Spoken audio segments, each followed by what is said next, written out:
완도와 더불어 함께하는 완도 주사랑교회.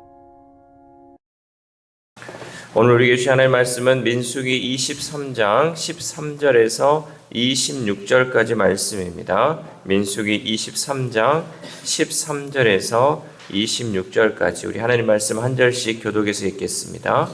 발락이 말하되 나와 함께 그들을 달리 볼 곳으로 가자. 거기서는 그들을 다 보지 못하고 그들의 끝만 보리니 거기서 나를 위하여 그들을 저주하라 하고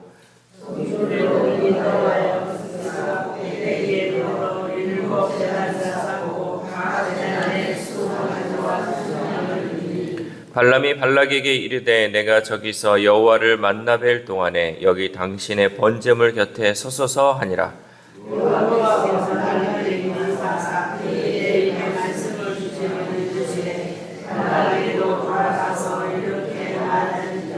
발람이 가서 본즉 발락이 번제물 곁에 섰고 모압 고관들이 함께 있더라. 발락이 발람에게 이르되 여호와께서 무슨 말씀을 하시더냐.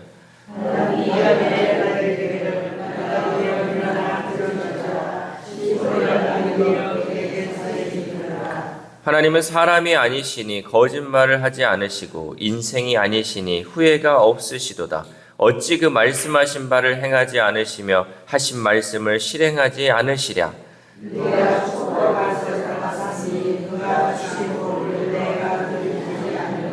야곱의 허물을 보지 아니하시며 이스라엘의 반역을 보지 아니하시는도다. 여호와 그들의 하나님이 그들과 함께 계시니 왕을 부르는 소리가 그 중에 있도다. 하나님이 그들을 애굽에서 인도하여 들으셨으니 그의 힘이 이르소와 같도다. 야곱을 해할 점술이 없고 이스라엘을 해할 복술이 없도다. 이때 야곱과 이스라엘에 대하여 논할진대 하나님께서 행하신 일이 어찌 그리 크냐 하리로다.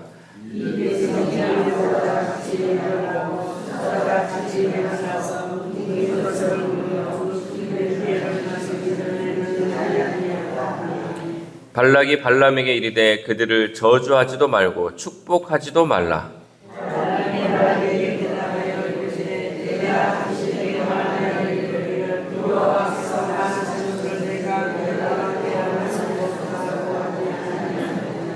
아멘. 할렐루야. 오늘도 하나님 주시는 말씀을 통하여 오늘 하루 하나님의 은혜로 살아가는 귀한 하루 되시기를 소망합니다. 당랑거철이라는 사자성어가 있습니다. 당랑거철. 여러분 제가 이제 새벽에 유튜브를 이렇게 올릴 때 보면 거기에 이제 제목들이 항상 나오거든요. 근데 제가 이 시간에 할 때는 보통 제목을 안 하는데 이제 집에서 한 번씩 복습으로 들을 때 보시면 그 제목에 맞게끔 이제 제가 말씀을 준비할 때가 많이 있거든요. 오늘의 제목은 당랑거철입니다. 이 당랑거철이라는 사자성어가 무슨 말이냐면 사마귀가 큰 수레 앞에서 앞발을 들어댄다라는 뜻이에요. 그러니까 사마귀가 이 작은 사마귀가 자기가 마치 그냥 왕이냐 이 큰 수레 앞에서 이 자기의 두 발을 들고 있다라는 뜻이죠. 그러니까 자기 분수도 모르고 강자에게 덤벼드는 어리석은 사람을 일컬을 때 당랑거철이다라고 얘기를 합니다. 모압 왕 발락이 그러했습니다. 하나님이 함께 하시는 이스라엘은 그 누구도 이길 수 없는 절대 강자였지만 발락은 포기하지 않고 이스라엘과 싸우려 하였습니다. 심지어 자기가 데려온 선지자 발람조차 이스라엘을 축복하는데도 포기하지 않고 재차 그를 권하여 이스라엘을 저주하도록 하는 그 어리석음을 발락이 보여주었습니다. 먼저 본문의 모압 왕 발락은 선지자 발람을 비스가산 꼭대기로 데려갔습니다. 13절 말씀 시작. 발락이 말하되 나와 함께 그들을 달리 볼 곳으로 가자. 거기서는 그들을 다 보지 못하고 그들의 끝만 보리니 거기서 나를 위하여 그들을 저주하라 하고. 아멘. 거기는 이스라엘 진영 전체가 아닌 끝자락만 보이는 곳이었습니다. 발람이 이스라엘 진영의 전체 모습을 보고 겁을 먹었다고 생각한 것입니다. 그래서 일부만 보면 자신감을 얻어서 저주를 내릴 수 있을 것이라고 계산했습니다. 그러나 이것은 어리석은 생각이죠. 왜냐하면 이스라엘을 지켜주는 것은 눈앞에 보이는 이스라엘 백성의 숫자가 아니라 눈에 보이지 않는 하나님의 손길이 있었기 때문입니다. 그러니까 우리가 이 눈으로 봤을 때 이 큰 등치를 보면 우리가 겁을 먹을 수 있으니까 이 큰 등치가 안 보이고 조금만 보면 거기서 자신감을 얻을 수 있을 거라고 생각했지만 이거는 여러분 눈에 보이는 것을 판단한 것이 눈에 보이지 않는 하나님의 손길을 그들은 알지 못했기 때문에 어리석은 생각이다라는 것이죠. 여러분 우리가 늘 얘기하지만 눈에 보이지 않지만 그 크신 하나님의 역사하심을 우리가 바라볼 수 있기를 소망합니다. 그래서 당장 눈앞에 있는 것을 해결하기 위해서 우리가 급급하게 또 급하게 살아가는 것이 아니라 눈에 보이지 않지만 늘 우리를 인도하시는 그 하나님의 손길을 바라볼 수 있어야 한다는 거죠.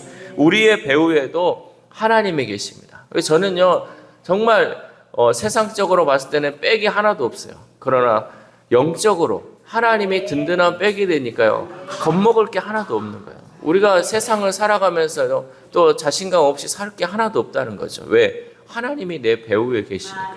우리도 마찬가지예요. 여러분 뒤에요 하나님의 손길이 있어요.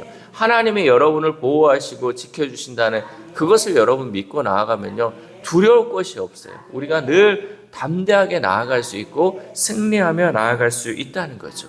그 하나님께서 지금까지 여러분을 지켜주셨고 오늘도 지켜주시고 앞으로도 지켜주실 줄 믿습니다. 이렇게 이스라엘의 끝을 보여주고 다시 저주하라고 이 발락 일행은 7개나 되는 제단에 각각 수송아지와 순령을 바쳤죠. 우리 14절 말씀 시작. 소빔들로 인도하여 비스가 꼭대기에 이르러 7 제단을 쌓고 각 제단에 수송아지와 순양을 드리니. 아멘. 규모가 상당히 큰 제사를 올리고 모압 고관들까지 함께 참여시킬 정도로 발락은 이스라엘을 저주하기 위해 모든 방법을 다 동원했습니다. 그러니까 인간적으로 할 수 있는 방법은 다 동원했다라는 거죠. 이 발람도요 발락의 요청을 일단 따르는 것으로 보아서 그도 나름대로 자기의 주술적 능력을 다 발휘해서 하나님의 마음을 바꾸려고 했다라는 거죠. 그러나 하나님의 말씀이 변경될 리가 없습니다. 이 말씀을 전해야 하는 발람의 입장도 난처 있을 것입니다. 발락은 그런 발람의 마음도 모르고 하나님이 어떻게 말씀하시는지 재촉하며 묻습니다. 우리 17절 말씀 시작. 발람이 가서 본즉 발락이 번제물 곁에 섰고 모압 고관들이 함께 있더라. 발락이 발람에게 이르되 여호와께서 무슨 말씀을 하시더냐. 아멘. 이런 인간적인 방법으로 정말 하나님의 뜻을 바꾸고 어떻게 하면 저 이스라엘 백성을 저주할 수 있을까? 오직 그것에 혈안되어 있다라는 거죠. 여러분, 우리가 어떤 것에 너무 이제 집중하다 보면요, 그 이후의 것이 보이지 않는 것처럼 이 발락은 계속해서 이스라엘을 저주하면 저주할 수 있을 거다. 저 발람의 주술사를 통하여 저주하면 저주할 수 있을 거다. 이것만 하고 있으면서 하나님도 이제 이것을 그 뜻을 바꿔주시겠지 하는 마음으로 이 발람에게 재촉을 하였죠. 애초에 발람이 자기 욕심에 이끌려서 이스라엘을 저주하러 나온 것 자체가 문제였어요. 하나님이 가지 말라고 했을 때 가지 말아야 하는데 이 가지 말아야 할 길을 자기의 욕심에 이끌려서 가다 보니까 이런 난처한 상황이 계속해서 일어나게 되었다는 거죠. 돈에 눈이 멀어서 악인과 함께 일을 도모하다 보니 발람과 발락은 피차 괴롭고 답답한 상황에 빠지게 되었습니다. 이러한 발락과 발람의 기대는 수포로 돌아갔습니다. 하나님은 이스라엘에 대해서는 아무런 조치도 하지 않으시고 오직 발람을 통해 발락에게 이 말씀을 전하시죠. 19절 말씀 시작. 하나님은 사람이 아니시니 거짓말을 하지 않으시고 인생이 아니시니 후회가 없으시도다.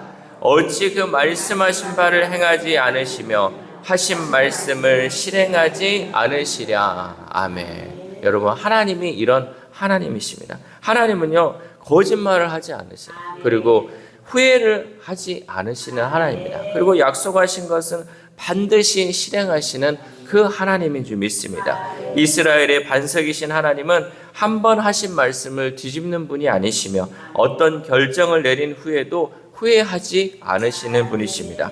하나님은 거짓이 없고 뜻을 마음대로 바꾸시는 분이 아니십니다. 그리고 하나님은 말씀하신 바를 반드시 행하시는 분이시죠.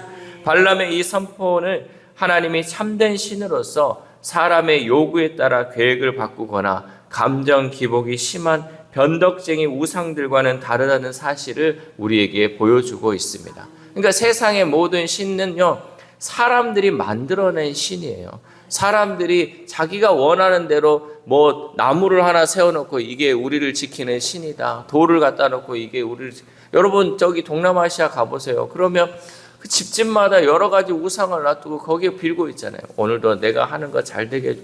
여러분 사람이 만들어서 이렇게 하면 바뀌고 자기의 욕심대로 이끌려서 하는데 하나님은 그런 하나님이 아니라는 거죠. 하나님은 우리의 욕심에 따라 그 뜻을 옮기시고 하는 분이 아니라는 거죠. 하나님은 철저하게 하나님의 뜻 가운데 하나님께서 하시고자 하시는 그 뜻을 우리 가운데 펼쳐지고 계신다라는 것이죠. 이렇게 하나님의 뜻은 변하지 않았기에 이스라엘에게 주어진 복 또한 변함이 없었습니다. 20절 말씀 시작. 내가 축복할 것을 받았으니 그가 주신 복을 내가 돌이키지 않으리라. 아멘. 하나님께서 복을 주시고자 마음 먹었으면요, 그 뜻을 돌이키지 않으시고 하나님은 복을 허락하여 주신다라는 것. 우리는 하나님의 백성으로서 하나님께서 우리에게 얼마나 많은 복을 부어주고 계십니까? 그 복을 하나님은 다시 거두시지 않으시고 그 복을 우리에게 허락하신다라는 거죠. 그 어떤 점술로 복술로도 이스라엘을 해할 수 없었습니다. 비록 발람은 욕심에 따른 이방 주술사였지만 감히 하나님의 말씀을 왜곡해서 전할 수는 없었습니다. 왜? 그도 죽음이라는 그 두려움이 있잖아요. 하나님께서 그 여호와의 사자를 보내서 칼을 빼들고 이 발람을 죽이려고 했어요. 근데 그 살려주신 이유는 내가 하는 말, 하나님의 하는 말만 전해라 라는 그 명령이 있었기 때문에 발람도요, 이 말을 바꿀 수가 없었어요. 하나님의 말씀을 그대로 전할 수밖에 없었다라는 거죠.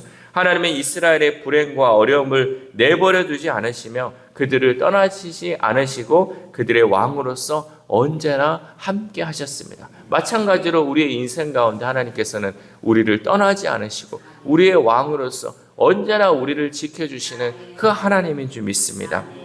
하나님이 함께 하시는 이스라엘의 힘은 들소에 비유할 정도로 강력했습니다. 우리 22절 말씀 시작. 하나님이 그들을 애굽에서 인도하여 내셨으니 그의 힘이 들소와 같도다. 아멘. 당대 최강국이었던 이 애굽도요, 이스라엘을 붙잡지 못했어요. 얼마나 그 강한 군사력을 가지고 있는 애굽이었습니까? 그러나 하나님께서 이 홍해 바다에서 이 애굽의 군대를 싹 모조리 사라지게 해버리고 하나님께서 다 막으시니까 어떻게 할 수가 없는 것이었죠. 이렇게 다시금 발람이 이스라엘을 축복함으로 인해 혹 때려다가 혹 붙인 꼴이 된 발락은 이제 뭐라고 하냐면 저주도 하지 말고 축복도 하지 말라라고 분노했습니다. 25절 말씀 시작. 발락이 발람에게 이르되 그들을 저주하지도 말고 축복하지도 말라. 아멘. 비싼 돈을 들여서 이 발람을 데려놓고 이제는 아무 말도 하지 말라고 하니 참으로 어리석은 결과라고 볼 수밖에 없습니다. 아무리 당대의 유명한 주술사였던 발람이라 하더라도 왕인 발락이 이렇게 분노하며 그 앞에서 두려움을 느끼지 않을 수가 없죠. 그 앞에서요, 막 화를 내고 막 거의 죽일 듯이 말을 하는데 얼마나 그 앞에서 두려웠겠습니까? 그런데 발람은 그런 발락 앞에서 자신도 어떻게 할 수 없다라는 자신의 그 무능력함을 고백하고 있다라는 거죠. 26절 말씀 시작. 발람이 발락에게 대답하여 이르되 내가 당신에게 말하여 이르기를 여호와께서 말씀하신 것은 내가 그대로 하지 않을 수 없다고 하지 아니하더이까. 아멘. 그러니까 제 능력으로 할 수가 없어요. 하나님이 이렇게 하라는데 저거 어떻게 하겠습니까? 라고 여기서 지금 구차한 변명을 하고 있다라는 것이죠. 여기서 우리는 어리석은 자들의 두 모습을 보게 됩니다. 한쪽은요, 아무 소득 없이 허탈해하고 또 한쪽은 구차하게 자기의 책임을 전가하는 모습을 보게 됩니다. 하나님을 떠난 사람들의 모습이 바로 이렇습니다. 하나님을 대적하면요, 제 아무리 노력해봤자 얻는 것은 허탈함과 구차함 뿐이라는 거죠. 하나님 없이 여러분 계획하고 하나님 없이 일하면요, 우리에게 남는 것은요, 허탈함과 구차한 뿐이요. 내가 이렇게 해봤는데 아무것도 얻어진 게 없어. 내가 이렇게 했는데 이 모든 것이 수포로 돌아갔네 라는 그런 고백밖에 할 수가 없다라는 거죠. 사랑하는 우리 주사람교회 성도 여러분, 전능하신 하나님 앞에서 모압 왕 발락은 한낱 사마귀 같은 미물이나 마찬가지였습니다.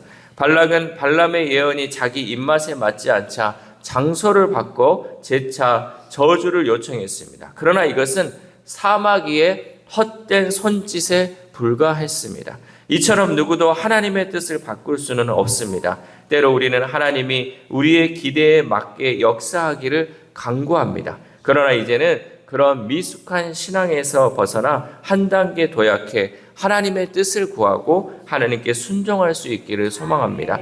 그렇게 할 때 우리는 하나님이 일하시는 현장에 동참하는 그 큰 영광을 누리게 될 줄 믿습니다. 이 새벽 우리가 함께 기도할 때 하나님, 미약하고 연약한 우리가 감히 하나님의 뜻을 돌이키려 했음을 용서해 주시고 이제는 내 뜻대로가 아닌 하나님의 뜻대로 순종하며 살게 해달라고 기도합시다. 또한 오늘 하루를 살아감에 있어서 하나님의 일하심에 동참하는 그 영광을 누리는 저와 여러분 되시기를 주님의 이름으로 소망합니다.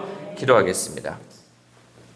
하나님 감사합니다. 이 시간도 하나님 우리의 잠을 깨워주시고 또 피곤한 몸을 이끌고 주의 성전에 나와 기도할 수 있는 은혜 주심에 감사를 드립니다. 하나님, 연약하고 부족한 우리가 늘 주님 앞에 엎드림을 통하여서 하나님의 은혜를 누리게 하시고 하나님의 은혜로 살아가는 우리 주사랑교회 성도들 될 수 있도록 도와주시옵소서. 특별히 하나님, 이 한 주간 여전도의 헌신 예배를 위하여 새벽을 깨우고 주의 성전에 나와 하나님 말씀 듣고 기도하는 우리 여전도 회원들 하나님께서 은혜를 베풀어 주시고 우리 여전도 회원들이 자기 욕심을 구하는 기도가 아니라 하나님의 뜻을 이루어 드리는 기도를 통하여서 하나님의 영광을 구하는 우리 모든 회원들 될 수 있도록 도와주시옵소서. 또한 하나님 주신 말씀을 듣고 살아갈 때마다 하나님 이 말씀을 나에게 하신 말씀으로 깊이 받아들이게 하시고 그 말씀을 순종함을 통하여서 온전히 하나님께만 영광 올려드리는 우리 모두가 될 수 있도록 도와주시옵소서. 특별히 아픈 환우들을 위해서도 기도합니다. 하나님, 저 영혼들 하나님 불쌍히 여겨주시옵소서. 인간의 힘으로 어떻게 할 수 없습니다. 하나님, 하나님께서 은혜 주셔야지 하나님 몸도 회복되고 마음도 회복될 수 있음을 믿습니다. 주께서 이 시간도 치료의 광선을 발하여 주시고 하나님께서 함께하여 주심을 통하여서 온전한 회복과 치료가 이루어질 수 있도록 도와주시옵소서. 또한 우리의 다음 세대에 우리의 자녀들이 있습니다. 하나님, 그들이 어디를 가든지 간에 함께하시고 보호하시는 그 하나님의 손길을 기억할 수 있도록 도와주옵소서. 우리는 그 자녀들과 늘 함께할 수 없습니다. 그러나 그들의 뒤에는 하나님이 함께 하심을 믿습니다. 하나님께서 우리의 자녀들을 지켜주시고 보호하여 주셔서 날마다 하나님의 은혜로 살아가는 우리의 자녀들, 우리의 다음 세대들 될 수 있도록 도와주시옵소서. 또한 오늘 하루를 살아갑니다. 하나님, 오늘 하루 우리가 정말 사마귀의 손짓처럼 허무한 손길들 되지 않게 하시고 그 큰 역사를 이루시는 하나님의 일에 동참함을 통하여서 하나님의 역사를 또한 하나님의 일하심 가운데 우리가 동참함을 통하여서 오직 하나님께 영광 올려드리는 귀한 하루 될 수 있도록 도와주시옵소서. 이 모든 말씀 우리를 구원하여 주신 예수 그리스도의 이름으로 기도드립니다. 아멘.